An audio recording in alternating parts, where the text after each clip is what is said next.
a bit of background just on how this all came about here today, like through the tragic circumstances of Logan taking his own life last year, and it's rocked the entire family. Karina and her parents, Chris and Karen, get in touch with top blokes.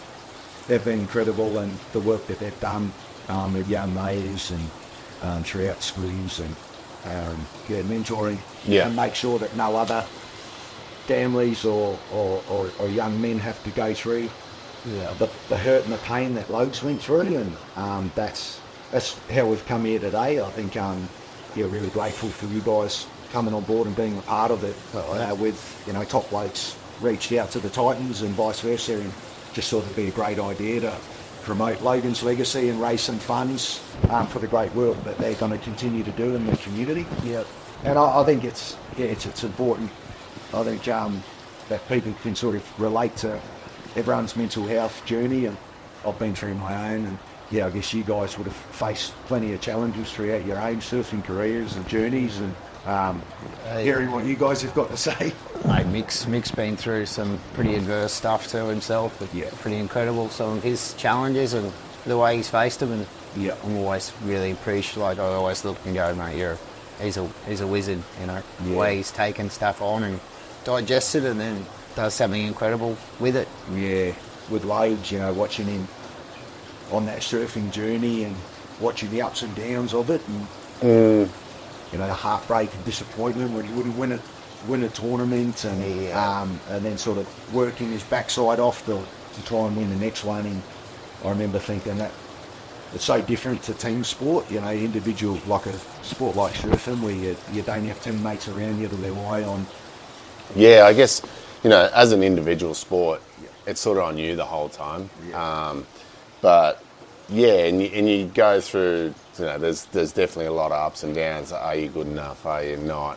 And there's a lot of times when 2 a.m. wake-ups and the brain just starts going nuts. I guess we've been lucky in the sense, like Joel and myself, is that we came through together, and so we sort of had each other's backs there. If something major did happen, Joel's always the first one to call me, and vice versa. And that's something that I cherish, is that for him to just go, okay, are you okay? Like even just a message or something like that, and that's I think that's probably been the biggest thing that got us through our careers. And we've both had some major injuries where we're sitting at home watching the world go on without you, and you're like, oh shit, am I ever going to get back? And so just checking in on each other has been a really big thing. It is important, that network, like having your mates to host you, and I know myself, I definitely wouldn't be playing today if I didn't have close family and friends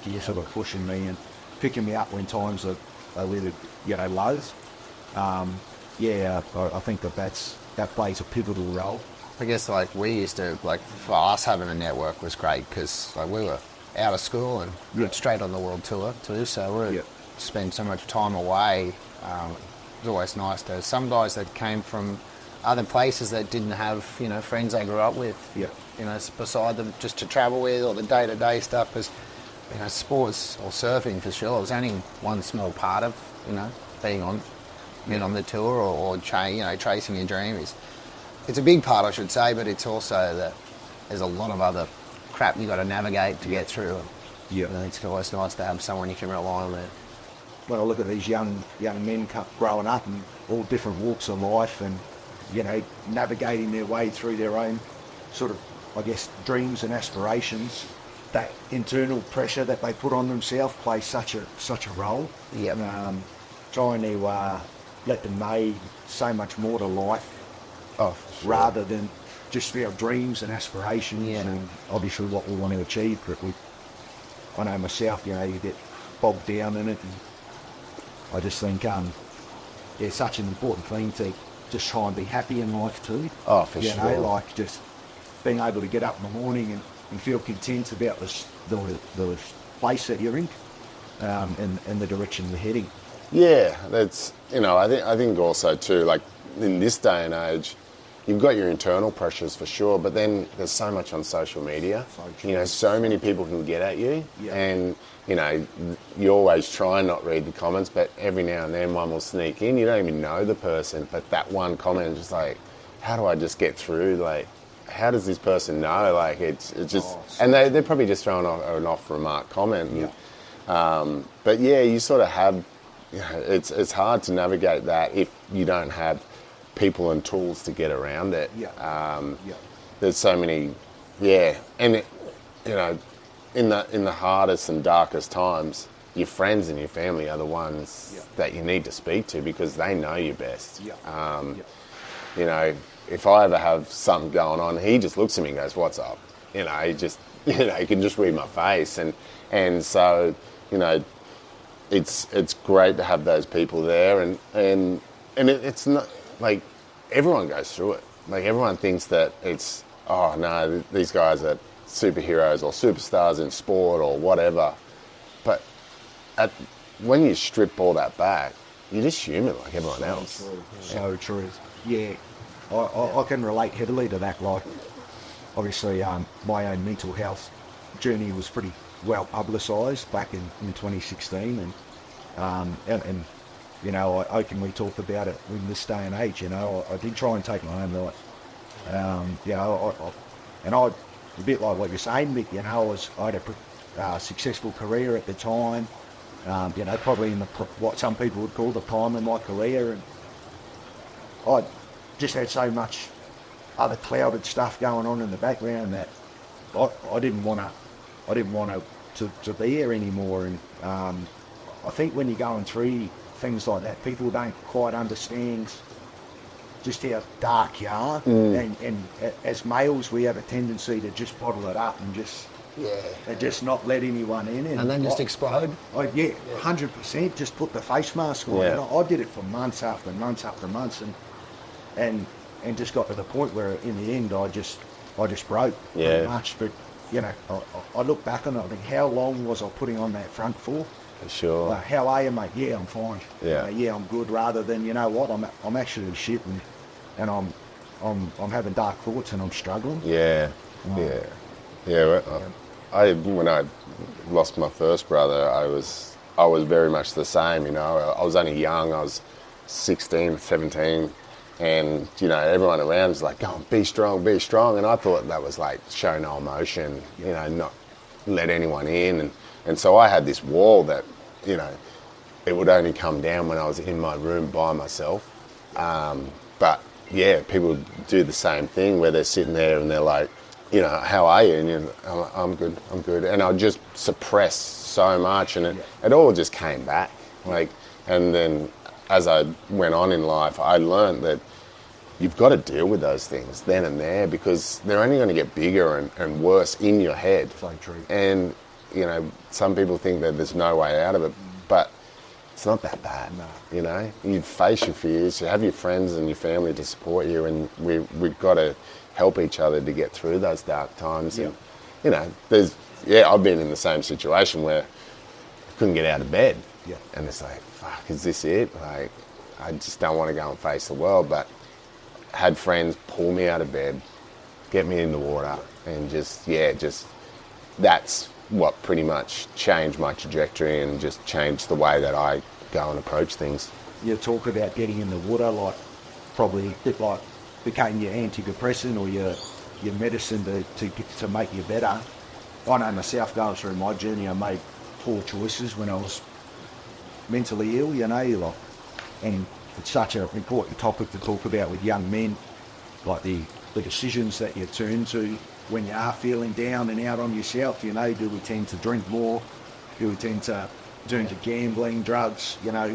All those decisions that actually compound your mental health at the time. And I think it's about trying to create a safe environment and awareness for young men to feel like they don't have to go and suppress their feelings by going and drinking more on the weekend or going and making poor decisions. I don't know if you guys have ever gone through that part in your journey where you sort of look back and go, geez, I wish I hadn't have made Plenty. I hadn't have made those decisions around, you know, turning to I guess negative behaviours. Yeah.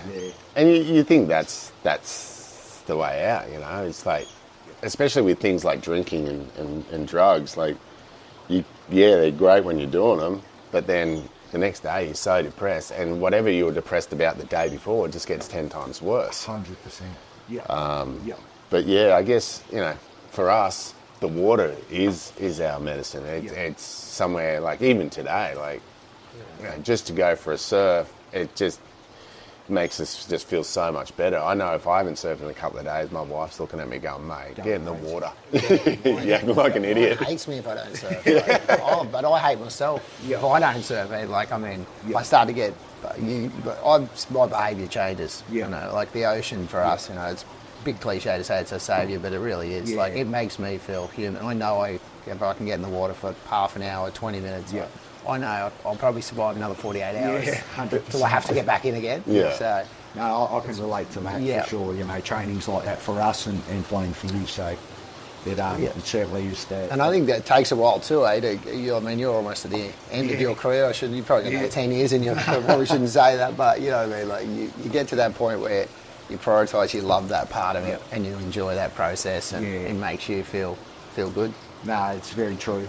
I know with Logs, you know, watching him be in the water, I just knew that was his happy place. I think everyone in his family could see that. You know, when Logan was at his happiest, it was when he was out catching waves. For sure.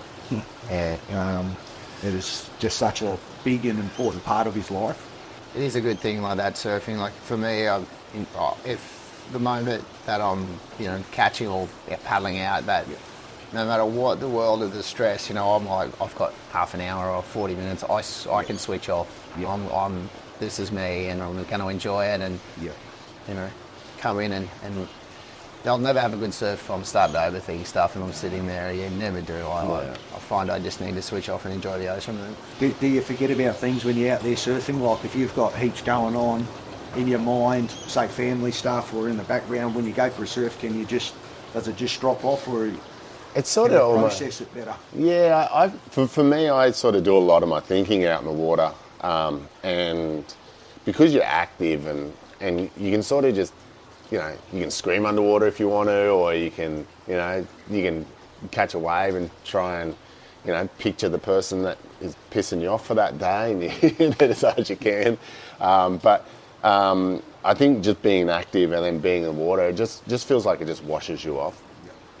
Just like, you know, cleanses you or baptizes you in a way, and then you just come in, you just feel better every time, and things, you know, get put in perspective pretty easy, because, you know, the ocean's just there doing its thing. It doesn't matter if you catch the wave or not.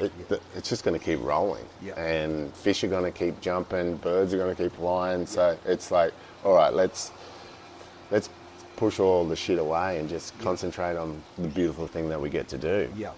When we talk about mental health and being a young male, you're probably not too sure when you're in the thick of it, you know, what to actually do.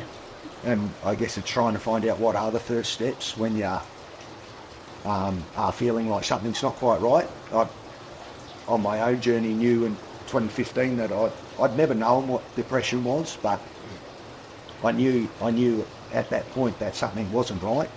And fortunately, I had, you know, a footy club around me, and I had a welfare, you know, person I could go to, and a footy coach I could actually express, geez, I don't think I'm quite right. I probably need to go and chat with someone and actually talk to a psychologist and a professional about what's going on inside my head.